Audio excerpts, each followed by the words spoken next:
Booth wise కూడా analysis ఎక్కడ చూసినా కూడా ఒక పాజిటివ్ వేవ్ కూటమికి కనిపించిన విషయం మనం చూస్తా ఉన్నాం.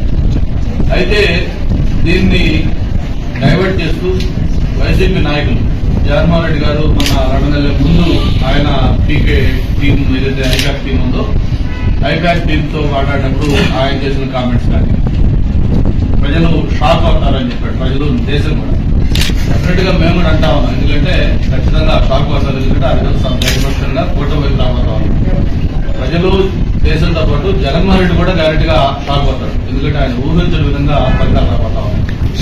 దాంతోపాటు ప్రత్యేకించి విశాఖపట్నంలో వైవి సుబ్బారెడ్డి గారు కానీ మరి అలాగే బొత్స సత్యనారాయణ గారు కానీ గత 7 రోజులుగా వాళ్ళు ఆడుతున్న మైండ్ గేమ్ చూస్తే చాలా నవ్వు వస్తా ఉంది మాకు.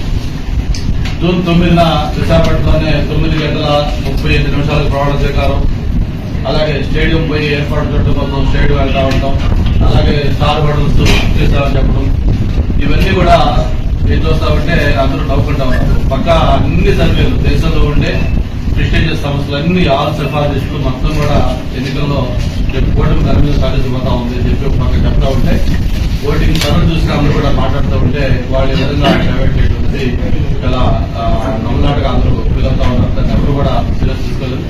చాలా చోట్ల అయితే క్యాడర్లు ఆల్రెడీ దాని మీద వాళ్ళు చేతులు ఎత్తేసేసి వాళ్ళ నాయకులు కూడా వైరల్ అయింది. ఒక ఈవీఎం మిషన్ డైరెక్ట్ గా క్యాండిడేట్ బూత్ లో వెళ్ళి ఎంత ఓపెన్ గా అతను దాన్ని దర్శనం చేస్తున్నాడంటే అది వాళ్ళ ఫ్రస్ట్రేషన్ వైసీపీ నాయకులు క్యాండిడేట్లకి ఆ ఫ్రస్ట్రేషన్ క్లియర్ గా కనిపిస్తా ఉంది. మరి దీని మీద ఈసీ కూడా ఖచ్చితంగా చర్యలు తీసుకుంటుంది. పోస్ట్ పోలింగ్ కూడా తాడిపత్రి కావచ్చు, పల్నాడు కావచ్చు, లేకపోతే మిగతా రాయలసీమలో కొన్ని ప్రాంతాలు కావచ్చు. చివరికి ఒక పబ్లిక్ పల్స్ ఏంటంటే మేము కూడా మన పోలింగ్ రోజు మార్నింగ్ 7 o'clock ఓటేయడం కోసం మా ఎంఈపీ బూత్ లోకి వెళ్ళాం.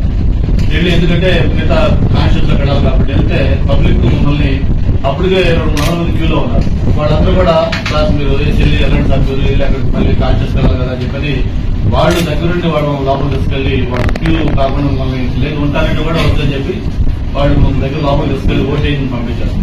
సేమ్ ఇన్సిడెంట్ తెనాల్లో ఎమ్మెల్యే నేను రిక్వెస్ట్ చేసి లోపలికి వెళ్తాను కూడా పబ్లిక్ ఒప్పుకోకుండా బలవంతం కలుతుంటే అతని మీద దాడి చేసి ఫిజికల్ గా అతను కొట్టే వచ్చిందంటే పబ్లిక్ మూడేంటో మనం అర్థం చేసుకోవచ్చు.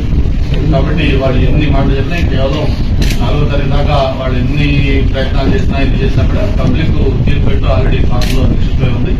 మరి అది ఖచ్చితంగా ఎన్డీఏ కూటమికి ప్రారంభం రాబోతా ఉంది. మళ్ళీ ఏదైతే వాళ్ళు చెప్తా ఉన్నారో 9వ తారీఖు ఆ 9వ తారీఖున జగన్మోహన్ రెడ్డి గారు కాదు చంద్రబాబు నాయుడు గారు ఈ రాష్ట్ర 3వ ముఖ్యమంత్రిగా మళ్ళీ ఆయన ప్రమాణ స్వీకారం చేపడతా ఉన్నారు. అలాగే విష్ణుకుమార్ గారు, జగన్మోహన్ రెడ్డి గారు, నేను మన నలుగురు కూడా కంటెస్ట్ చేస్తున్నాం ఎమ్మెల్యేగా. నలుగురు కూడా అసెంబ్లీలో అడుగు పెట్టబోతాం. దీన్ని ఘంటాపథంగా చెప్తాను. అందరూ కూడా మంచి మెజార్టీతో ఎన్డీఏ కూటమి అభ్యర్థులు